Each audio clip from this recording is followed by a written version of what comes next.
तो इसके लिए ये कहा गया है कि फ्रांस में अगर आप ट्रैवल कर रहे हैं तो अब फॉरेक्स कार्ड ले जाने की ज़रूरत नहीं है। यूपीआई से अगर भारत का कोई भी नागरिक अब फ्रांस घूमने जाए तो यूपीआई से पेमेंट करके वो वहाँ पर फ्रांस के अंदर इंडियन रुपीस में पैसे पेमेंट कर सकता है। ये बात कितनी बड़ी हो सकती है, इसको ऐसे समझिए कि आप जब दूसरे देश जाते हैं तो आपको वहीं की करेंसी यूज करनी पड़ती है। यानी अगर ये कहा जाए कि भारत का रुपया वहां चलने लग गया है, ये अपने आप में बड़ी बात होगी। आप सोचकर देखिए ना कि इंडिया का पैसा आप जब बाहर लेके जाते हैं तो आपको पहले कन्वर्ट कराना पड़ता है उनकी यहाँ की करेंसी में। अगर वहाँ यूरो चलता है तो यूरो में, पाउंड चलता है तो पाउंड में आपको चेंज कराना पड़ता है, ठीक है। फ्रैंक चलता है तो उसमें।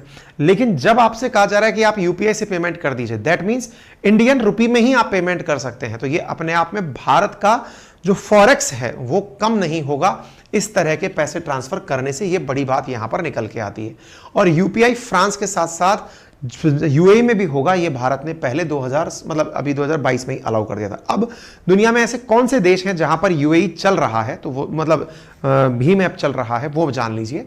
तो भूटान में सबसे पहला देश बना था जिसने यूपीआई को एक्सेप्ट किया, फिर नेपाल गया, फिर ओमान गया, फिर यूएई गया, फिर मलेशिया गया, और अब 10 अदर ऐसे देश हैं जहां पर यूपीआई से पेमेंट हो रहा है। ये अपने आप में बड़ी बात है।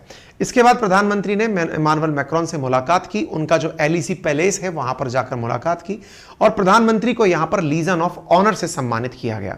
लीजन ऑफ ऑनर से सम्मानित होने वाले भारत के प्रधानमंत्री पहले प्रधानमंत्री हैं जिसे इस सर्वोच्च नागरिक सम्मान से सम्मानित किया गया है। दुनिया के कई बड़े नेता जैसे कि नेल्सन मंडेला साउथ अफ्रीका वाले, वेल्स के तत्कालीन राजकुमार किंग चार्ल्स जैसे नागरिक ऑलरेडी इस प्रकार के पुरस्कार से सम्मानित हो चुके हैं। इसके साथ साथ प्रधानमंत्री की तस्वीरें आप यहां पर देख सकते हैं लीजन ऑफ ऑनर से सम्मानित होने के बाद में। साथ में प्रधानमंत्री ने जो लीजन ऑफ ऑनर पाया वो दिखता कैसा है आप तस्वीरों में देख सकते हैं। लीजन ऑफ ऑनर के इतिहास को हल्का सा जान लीजिए कि ये दुनिया के प्रचलित सम्मानों में से एक है, और इस सम्मान की शुरुआत नेपोलियन बोनापार्ट के द्वारा की गई थी। ये 5 प्रकार का होता है। इनमें से सबसे पहला जो है वो पहला ग्रैंड क्रॉस है जो कि प्रधानमंत्री नरेंद्र मोदी को दिया गया है। 1802 में नेपोलियन बोनापार्ट के द्वारा इस पुरस्कार की शुरुआत की गई थी, जिसे आप यहां पर देख सकते हैं। रिसेंट डेज में प्रधानमंत्री को जो सम्मान मिले हैं आप वो भी जान लीजिए, और वो क्या है। यहां पर सबसे इंपॉर्टेंट बात है, जून 2023 में मिस्र द्वारा ऑर्डर ऑफ नाइल, मई 2023 में पपुआ न्यू गिनिया का द्वारा companion of order of Logohu, मई 2023 में companion of the order of Fiji, मई 2023 में पलाऊ गणराज्य द्वारा एबाकुल पुरस्कार से सम्मानित किया गया। 2021 के पुरस्कार, 2020 के पुरस्कार ऑलरेडी आप लोगों में से अधिकांश लोगों के बीच में चर्चा में रह चुके हैं। इसके साथ साथ आपको याद होगा मैंने कहा था कि भारत की तरफ से भारत के सैनिकों ने और घोड़ों ने भी वहां पर पार्टिसिपेट किया है।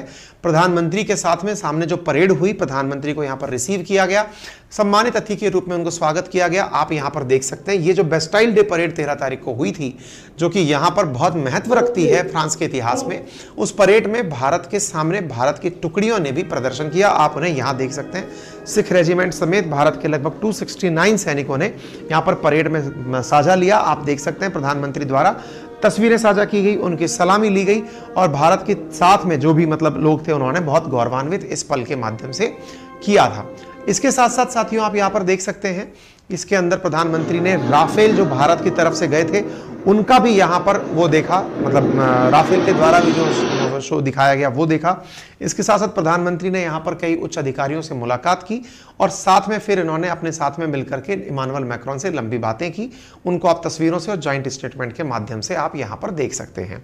तो उम्मीद है आप इसी के साथ ही फ्रांस की यात्रा जो है प्रधानमंत्री की उससे अवगत हो गए होंगे। फिलहाल के लिए इतना ही है। बाकी